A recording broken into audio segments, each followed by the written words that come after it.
2018 waxaan daafuray saldhigiina laga siiyay dawladda Puntland khaasatan gobolka Karkaar qardho caasimadiisa waxaan aad iyo aad ugu mahad celinayaa dhammaan shacab weynaha reer Puntland waxaan u mahad celinayaa dawladda markaan ka warramo ciidamada halkan aanu ku tababarano ee saldhigan laga siiyay iyo kaymaatinkii jamhuuriyadda Soomaaliland waxa ka bilaabantay cadaalad darro la yaab leh waxa ka bilaabantay dulmi ummadda dawladda loo yahay maaha laba qolo maaha waa ummadaad u badan waxay degtaa 6 gobol waxa ku nool ummada fara badan markii aan ka dhex arki waayay cadaalad rasmi markii aan ka dhex arki waayay dawlad loo siman yahay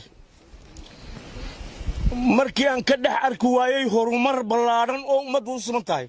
waxaan go'aansaday inaan saldhig weydiisto Puntland si aan u suuliyo dulmiga markaan hoos u dhaadhaco waxaan ka mid ahaa dawladda waxaan ahaa korneyl sare ciidamada qaranka حتى الآن waxaan ahay Soomaaliland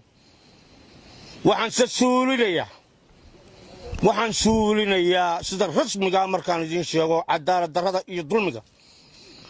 waan soo taagnahay agoomo ku dhintay dalka xaq u leh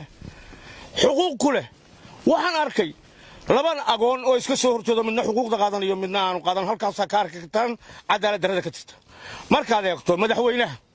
generaalka ciidanka maxkamadda sare fulinta wuxuba isku reer waxa la isku darsaday maxay waxa la isku darsaday wax la isla og yahay waxa arkaysaa dhiijiyo isku mid ah taliya saldhig ilaa iyo isu duwe cid qula laga sameeyo sida markaad u eegto waxaad arkaysaa gobolka Sool dagaalkii waa ka dhamaan waay naysin baa degan waxa degan ummad fara badan degaankayga ka mid ah degaankaygu gobolka Sanaag ilaa Sool ayuu xiriiriyaa dadka halka tuman waxay ka kooban yihiin Soomaaliland Sool iyo Sanaag jabhadu waxay ka bilaabmi doontaa 6 gobolba qof kasta oo xuquuq iyo aamin darrada iyo nolol darrada iyo biyo la'aanta ka dagaalamaya gobolkiisu ka dagaalami doona haddii alla iyo ciidamaduna gudaha ku jiraan